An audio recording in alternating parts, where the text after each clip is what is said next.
Every fitness channel and their mom has told you about a calorie deficit. They've told you that this is the most important thing for weight loss results.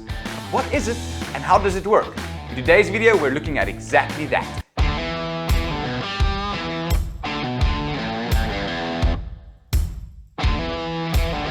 Firstly, we need to know what is a calorie.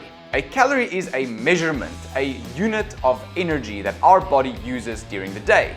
Our food consists out of a certain amount of energy units, calories. And our body needs a certain amount of these calories per day, this energy per day, to function. And we call this our basal metabolic rate, the baseline amount of energy that our body needs to function every day, just to keep our hormones right, our muscles functioning, our heart and our brain going. These calories, these energy units can be broken down into what I like to call the building blocks of the body: proteins, carbs, and fats. And we need a certain amount of these protein, carbs, and fats for the body to optimally function. And they all have a very important role. So firstly, let's look at protein. Protein plays an extremely important role in the body, especially when it comes to muscles, recovery, restoration, repair, and even building. Protein synthesis relies on protein molecules being available. Protein can get broken down into amino acids, and every single one of these amino acids plays a very important role in a specific pathway in the body.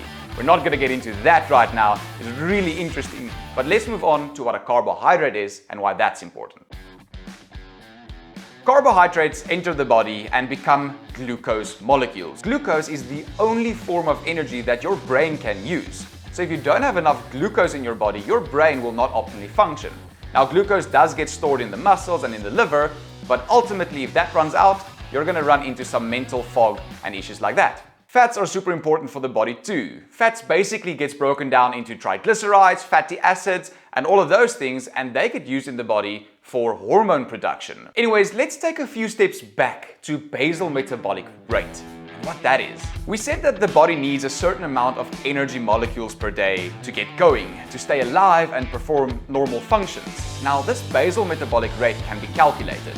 I always say use an online calorie calculator. It's just way easier than trying to figure out this calculation. These calculations are also not really trustworthy because many things influence them, especially the activity level factor. Trying to quantify what your activity level is really complicated. Do you train for a day? Do you walk around the whole day? All of these things influence your basal metabolic rate. Something people don't really take into consideration is muscle mass. The more muscle you have, the more energy the body needs just to move, breathe, and produce hormones for those muscles. So yes, doing some weight training will definitely help increase your basal metabolic rate. So how does weight loss work? And how does that combine with this basal metabolic rate? The key here is calorie deficit. So a calorie deficit in essence is when you consume less energy than this basal metabolic rate. So the body needs to fill up this missing gap of energy somehow to keep your body functioning properly. So what it does is it goes and digs into the stores of your body. And that's how you lose weight.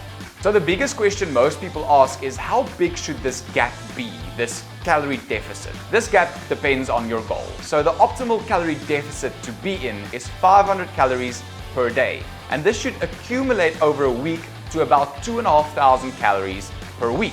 The reason we're doing this is because we don't want to lose weight too fast. I have a whole video dedicated to explaining how much weight you should lose and why it's bad to lose too fast or too slow, but we won't get into that now. You can have a look at that video after this. But what you need to know is if you have a 500 calorie deficit per day, you're going to be losing approximately 500 grams of fat per week. If you lose more than that, you're going to start losing muscle. If you lose less than that, you're just not going as fast as you optimally can. So 500 calories per day is optimal. Easiest way to really know the amount of energy that is in our foods is to use an app. Yes, scientists have calculated this with very funky techniques, but it's all on an easy to use app like MyFitnessPal or Fat Secrets or any of the 100 that exists. Basically, you need to log in all of your food that you eat during a day to see how much carbs, protein, fats, and calories you consume per day. And this, according to your calculations that you did at the beginning of this video, will show you how to be in your calorie deficit and if you're still on track. So what the very best thing to do is to calculate your calories, be in a 500 calorie deficit, and look what happens to your body. If you don't lose any weight in 2 weeks, drop the calories a little bit more. If that continues for 2 more weeks, drop it a little bit more. The next thing we need to chat about is what happens if this calorie deficit is too big? What happens if you just consume way too little calories? Say for instance, less than 1,000 calories. Most people will need more than 1,000 calories per day. The body won't have enough energy to perform its daily functions and to produce hormones and all of those things. Most females that don't consume enough energy will start to lose their periods, and men who don't consume enough energy starts to see a rapid drop in testosterone levels. These all have so many bad side effects, like they lose bone density, they lose motivation, mental drive. All of these things gets influenced. So ultimately, a very low calorie diet like these crash course diets can really do a lot of harm. Yes, you lose weight and you lose it fast, but the problem is you're not addressing what's behind the weight issue. I always say that how you look is a direct reflection of your lifestyle habits. Let me tell you something that'll shock you. Abs are made in the kitchen. And here's why. We don't really think about this, but it takes an hour to burn 500 calories while running on a treadmill. But it takes 10 minutes, sometimes even less, to consume 500 calories. So if you remember what I said earlier in this video, I spoke about this consistency of being in a 2,500 calorie deficit per week. Now imagine on a Sunday or a Saturday, you consume 2,000 or 3,000 calories more than you usually do on a day. That's where all of the hard work gets lost.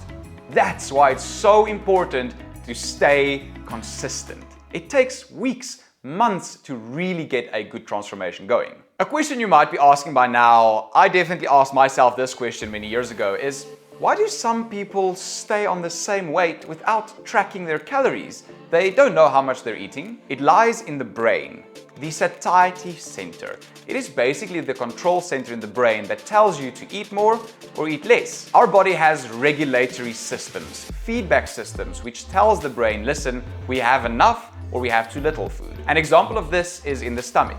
In the stomach walls, we have stretch receptors. If the stomach wall expands enough, the signal gets sent to the satiety center, and the satiety center increases or decreases certain hormone like ghrelin to tell you to stop eating or to start eating more.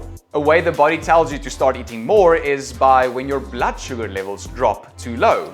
Then it signals the brain, listen, we need more blood sugar, please eat. And then the hormones get released and you feel hungry again and you eat more. The reason some people can't have that stable weight is because they ignore these signals. When we fall for that sweet trap of addictively tasting foods, we don't stop eating when we're full, or our parents tells us, listen, you need to eat all the food on your plate, even though you're already full. And if you're a parent and you're doing this right now, it's not a good idea. It's really better to stop. Anyways, that's it for today's video. We spoke about a bunch of things relating calories and intake and calorie deficit and macronutrients. I hope you took some value from this video. I'll see you in the next one, Mondays, as always. Cheers.